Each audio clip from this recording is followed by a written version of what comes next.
Yes class 8th first chapter crop production and management. Crop production and management मतलब कैसे crop का production किया जाता है, उसको किस प्रकार से मैनेज किया जाता है, किस प्रकार से उसको काटना, उसको साफ करना, उसकी छटाई करना, उसको स्टोर करना, सेल करना, ये सारा मैनेजमेंट में आता है।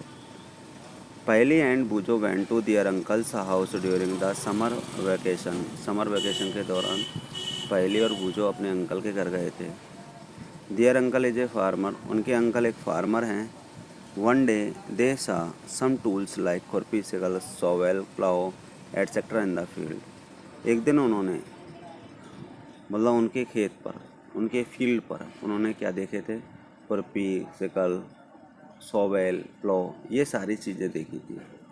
You have learned that all living organism require food. जैसा कि तुम जानते हो कि जो सभी लिविंग ऑर्गेनिज्म होते हैं उनको किसकी आवश्यकता होती है? फूड की। Plants can make their food themselves. Plants भी अपना भोजन खुद तैयार कर सकते हैं। Can you recall how green plants synthesis their own food. क्या तुम बता सकते हो कि जो ग्रीन प्लांट्स होते हैं वो अपना भोजन किस प्रकार तैयार करते हैं? Animals including humans cannot make their own food. यहाँ तक कि एनिमल्स, जिनमें ह्यूमंस भी इंक्लूड हैं, ये अपना भोजन खुद तैयार नहीं कर पाते हैं, क्योंकि ये अपना भोजन किससे प्राप्त करते हैं? प्लांट से प्राप्त करते हैं। So where do animals get their food from. मतलब एनिमल्स अपना भोजन कहाँ से प्राप्त करते हैं? But first of all why do we have to eat food? You already know that energy from the food is utilized by organisms for carrying out their various body functions such as digestion, respiration and excretion। मतलब हमें food की आवश्यकता क्यों होती है? तो हमें food की आवश्यकता इसलिए होती है क्योंकि फूड से हमें क्या मिलता है? एनर्जी। और एनर्जी मिलती है तो हमारे जो बॉडी है, बॉडी के जितने भी पार्ट्स होते हैं वो क्या करते हैं? अपने फंक्शंस, जो कार्य हैं, उनको तभी कर पाते हैं जब उनको एनर्जी मिलती है। जैसे कि कौन कौन से फंक्शंस हैं? डाइजेशन है, रेस्पायरेशन है, एक्सक्रीशन है। We get our food from plants और एनिमल्स और बोथ। हम हमारा भोजन कहाँ से प्राप्त करते हैं? प्लांट से या एनिमल से या फिर दोनों से ही प्राप्त करते हैं। In order to provide food for a large population, regular production, proper management and distribution is necessary। यदि बहुत बड़ी जनसंख्या के लिए हमें फूड प्रोवाइड कराना है, तो फूड प्रोवाइड कराने के लिए सबसे पहले तो रेगुलर प्रोडक्शन होना चाहिए। प्रोडक्शन में रुकावट नहीं आनी चाहिए, प्रोडक्शन रेगुलर होना चाहिए। उसका मैनेजमेंट भी प्रॉपर होना चाहिए और डिस्ट्रीब्यूशन इज़ नेसेसरी, और डिस्ट्रीब्यूशन भी होना चाहिए। तो ये तीनों फैक्टर इसके लिए क्या होते हैं? रेस्पॉन्सिबल होते हैं। Agriculture practices.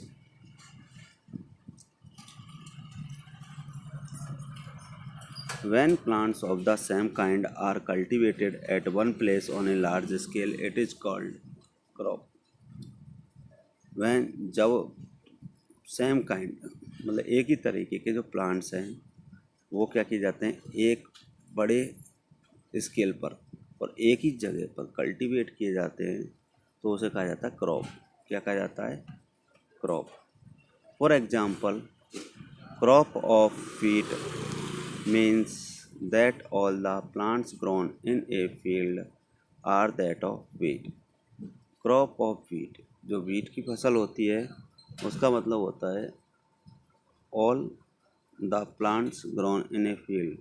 मतलब जो ऑल द प्लांट्स हैं, जो सभी प्लांट्स हैं, are that of wheat. Wheat के जो सभी प्लांट्स हैं वो क्या किए जाते हैं? उगाए जाते हैं।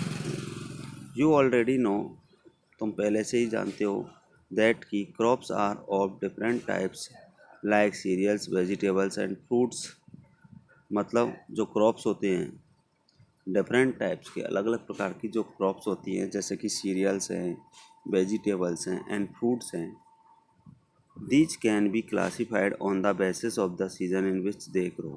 तो इनको क्या किया जाता है, उनके सीज़न के अकॉर्डिंग क्या किया जाता है, क्लासीफाई किया जाता है, बांटा जाता है, इन विच दे ग्रो, जिस सीज़न में वो उगते हैं।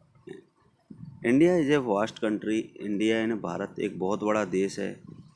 The climatic conditions like temperature, humidity and rainfall vary from one region to another.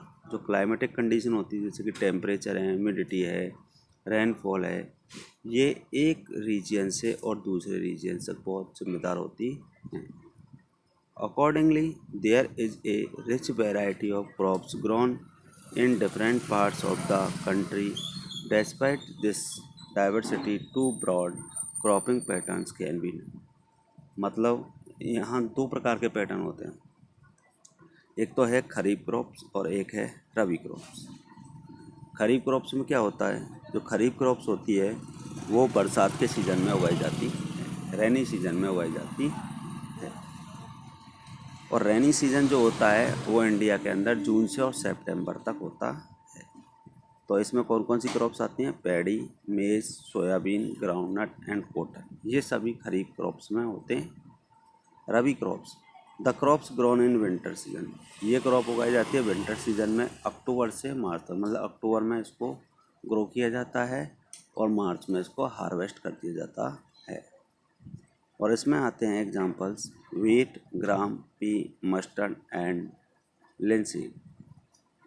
Besides this pulses and vegetables are grown during summer at many places. मतलब दालें और सब्जियां जो हैं कुछ अनेक स्थानों पर, क्या कई जगहों पर क्या की जाती हैं, गर्मियों में उगाई जाती हैं। ओके, आज के लिए इतना ही।